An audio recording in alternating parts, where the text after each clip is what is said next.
Sebab apabila orang mati masih ada dosa yang tidak diampuni oleh Allah, sedikit-sedikitnya dosa yang tidak diampuni, itu masih ada sanksi di akhirat, dihukum di akhirat, dimasukkan ke dalam neraka. Sedikit-sedikitnya vonis hukuman di akhirat adalah 60 tahun.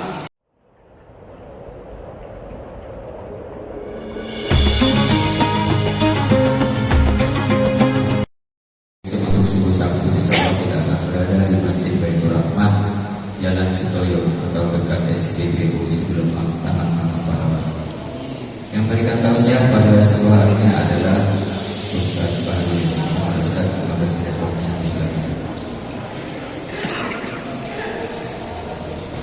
Assalamualaikum warahmatullahi taala wabarakatuh. Waalaikumsalam. Bismillahirrahmanirrahim. Alhamdulillahi dzil jalali wa syari'il harami wal halali. Allahumma salli ala nuril anwar wa sabil asrar wa tiryatil aghyar wa miftahi babil yasar sayyidina Muhammadin al-Mukhtar wa alihi al-adhar wa ashabihi al-akhyar adada ni'amillahi wa fadali. Amma ba'du, jamaah salat subuh rahmatullah. Marilah kita bersama-sama memanjatkan puji syukur kehadirat Allah Subhanahu wa ta'ala, yang mana Allah telah melimpahkan rahmat, taufik serta hidayahnya kepada kita sekalian, zahiran wa batinah, laziyana ni'matul uzma, yakni nikmat Islam dan iman yang telah menyatu, mendalam dan mendaging di jiwa kami. Semoga dengan adanya nikmat tersebut senantiasa melindungi kami semenjak nyawa masih di kandung badan sampai pulang dari kubur. Amin, Allahumma amin. Dan tak lupa sallallahu wasallam semoga tetap tercurahkan ala sahibil mu'jizat wal Quran, Nabi Allah Muhammad sallallahu alaihi wasallam, yang mana beliau telah membawa kita dari alam yang gelap gulita dibawa ke alam yang terang benderang, yakni dari alam jahiliyah dibawa ke alam ilmiah. Hadirin rahimakumullah, manusia hidup semua mempunyai cita-cita. Sebab hidup tanpa cita-cita adalah mati. Cita-cita tanpa usaha adalah mimpi. Maka cita-cita manusia yang mana Rasulullah sallallahu alaihi wasallam tidak pernah meninggalkan doa untuk kesuksesan dunia akhirat. Semua cita-cita manusia adalah ingin menjadi manusia yang sukses. Sehingga Rasulullah sallallahu alaihi wasallam tidak pernah meninggalkan setiap berdoa meminta kepada Allah kesuksesan dunia dan akhirat yang bersumber dari Al-Qur'an. Walisomo menyebutnya dengan doa sahujaga, yaitu Rabbana atina fid dunya hasanah wa fil akhirati hasanah wa qina adzabannar. Ya Allah, berilah kami kesuksesan, kebahagiaan di dunia dan kesuksesan di akhirat, dan bahkan jauhkanlah kami dari siksaan api neraka. Ini doa yang pernah ditinggalkan oleh baginda Rasulullah sallallahu alaihi wasallam. Hasanah di dunia, Imam As-Suyuti berkomentar dalam tafsirnya, apa yang dimaksud kesuksesan di dunia? Maka kata Imam As-Suyuti, ialah ilmu wal ibadah, yaitu ilmu dan ibadah. Jadi apabila seseorang setiap hari, setiap waktu bertambah ilmu dan ibadahnya, itulah orang yang sukses di dunia. Kesuksesan di akhirat adalah dia jannah, kata Imam As-Suyuti, yaitu surga. Apabila seseorang di dunia sukses dengan bertambahnya ilmu dan amal ibadahnya, ia menunjukkan nanti kesuksesan di akhirat. Dan kesuksesan itulah yang diselamatkan, dijauhkan oleh Allah dari api neraka. Jadi kesuksesan itu bukan bukan harta yang melimpah. Yang mana orang banyak yang dimaksud sukses itu apabila punya mobil mewah, punya rumah mewah, punya harta yang banyak, oh itu orang sukses. Bukan itu kesuksesan. Andaikan harta itu kesuksesan, tidak mungkin Allah memberi harta kepada musuh-musuhnya. Seperti Qarun laknatullah alaih. Allah memberikan dunia harta kepada Qarun yang begitu besar, tidak ada satupun orang yang menandingi kekayaannya Qarun sampai hari kiamat. Kekayaan apa? Karunia apa yang diberikan Allah kepada Qarun? Qarun diberi karunia merupakan emas. Yang mana emasnya Qarun ini, kunci gudangnya emasnya Qarun aja di bawah 7 kuda tidak mampu membawanya. Begitu besar hartanya Qarun. Disitulah Allah mengutus seorang hamba, seorang Rasul, seorang utusannya Nabi Musa alaihissalam untuk menyelamatkan Qarun, yaitu kewajiban untuk mengeluarkan zakat. Nabi Musa datang kepada Qarun untuk menyelamatkan Qarun dari harta yang melimpah. Setelah itu Qarun mengumpulkan hartanya. Ternyata hartanya Qarun lebih besar dari gunung. Tumpukan hartanya Qarun lebih besar dari gunung.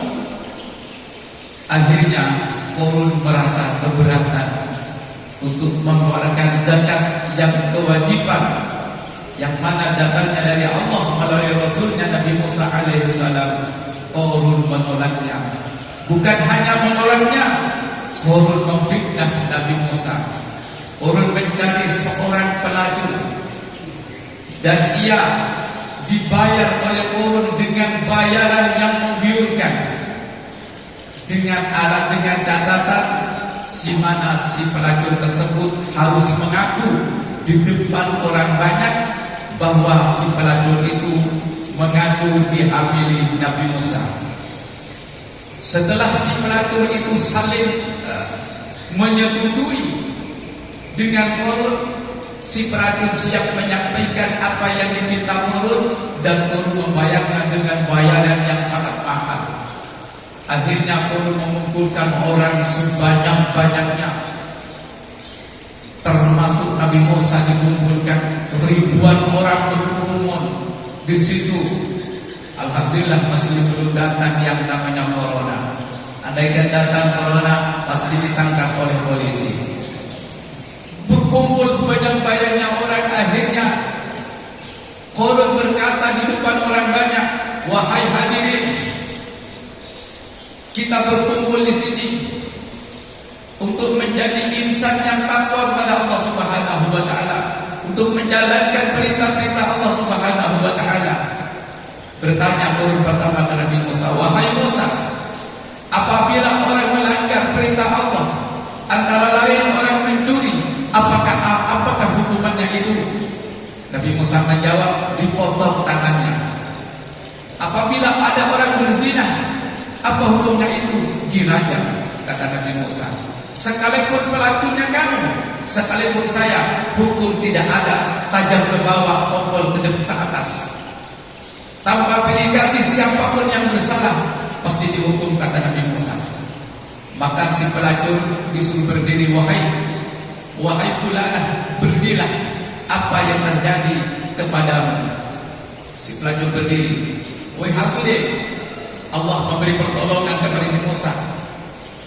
Si pelacur itu berkata dengan perkataan yang sangat jujur, "Wahai hadirin, saya dengan Nabi Musa disuruh mengaku bahwa saya dihamili oleh Nabi Musa."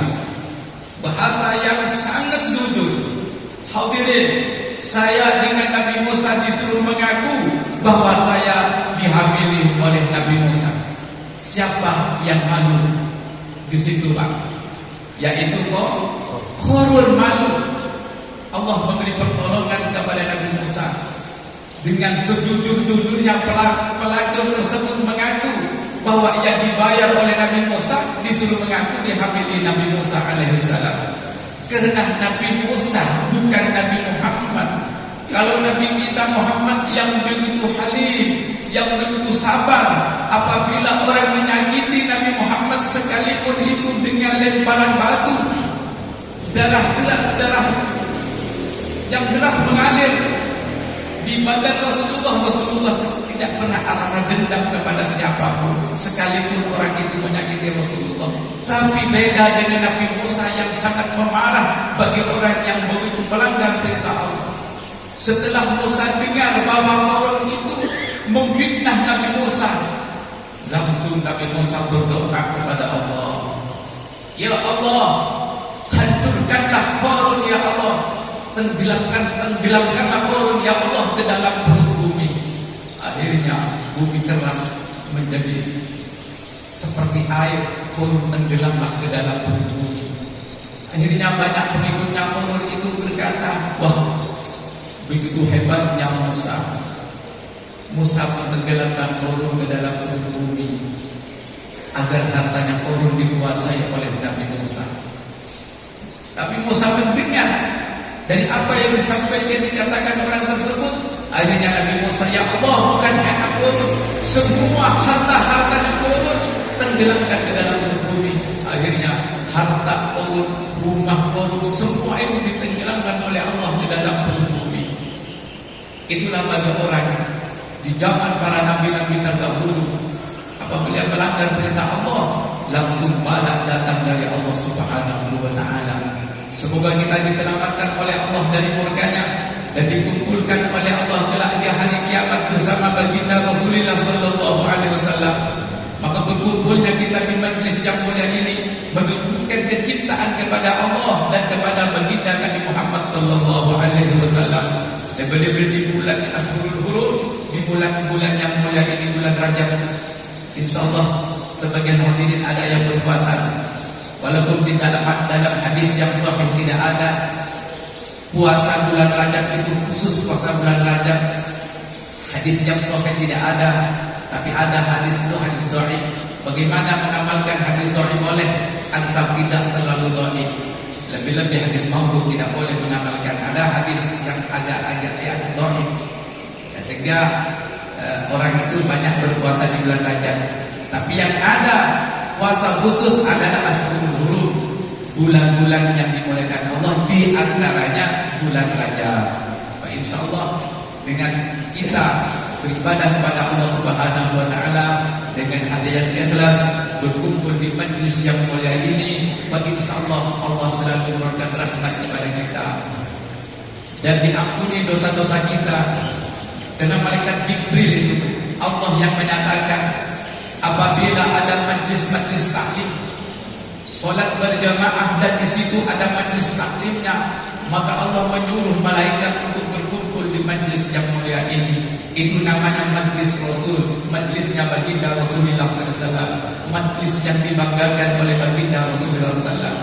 Malaikat berkerumun di majlis ini, dan malaikat bukan hanya berkumpul hadir, tapi malaikat mendoakan bagi orang yang berkumpul di majlis yang mulia ini. Dua doa yang disampaikan oleh malaikat. Pertama, ya Allah, turunkan rahmat-Mu bagi orang yang berkumpul di majlis yang mulia ini. Insyaallah dengan doanya malaikat, satu makhluk yang tidak pernah bermaksud kepada Allah, insyaallah doanya dikabul oleh Allah Subhanahu wa taala. Insyaallah kita memperoleh rahmatnya Allah Subhanahu wa taala. Dan doa yang kedua adalah doa minta ampunan. Ya Allah, ampunilah dosa-dosanya orang yang berkumpul di majlis yang mulia ini. Semoga kita memperoleh doanya malaikat, mendapatkan rahmat dan memperoleh ampunan dari Allah Subhanahu wa taala, sehingga kelak nanti apabila dipanggil oleh Allah tidak ada sedikit pun dosa yang dibawa di hadapan Allah Subhanahu wa taala. Sebab apabila orang mati masih ada dosa yang tidak diampuni oleh Allah, sedikit-sedikitnya dosa yang tidak diampuni itu masih ada sanksi di akhirat, dihukum di akhirat, dimasukkan ke dalam neraka. Sedikit-sedikitnya ponis hukuman di akhirat adalah 60 tahun. 60 tahun ada di dalam neraka. Mereka la yarqubuna fiha bardan wala syaraba. Tidak merasa istirahat yang tenang, tidak merasa minuman yang segar, illa hamiman wa ghassaqa, kecuali minuman hamiman, minuman yang sangat panas kobong isi perutnya. Wa ghassaqan, dan minuman ghassaq. Apa itu ghassaq? Yaitu air nanah bercampur darah yang baunya sangat busuk. Andaikan ghassaq itu dititiskan ke bumi ini, tidak ada yang namanya makhluk bumi itu yang hidup. Karena busuknya ghassaq, itulah minuman orang yang mati masih membawa dosa, sedikit pun dosa yang tidak diampuni oleh Allah. Maka marilah kita sering-sering berkumpul di majelis yang mulia ini, agar kita nanti apabila dipanggil oleh Allah tidak ada dosa sama sekali, tidak ada dosa yang dibawa di hadapan Allah. Artinya dosa-dosa kita selalu dan selalu diampuni oleh Allah Subhanahu wa taala. Amin. Allahumma amin. Demikian maaf yang sampaikan, sekurangnya kami mohon maaf. Akhiran wallahu al-muwaffiq ila aqwamit thoriq. Assalamualaikum warahmatullahi taala wabarakatuh.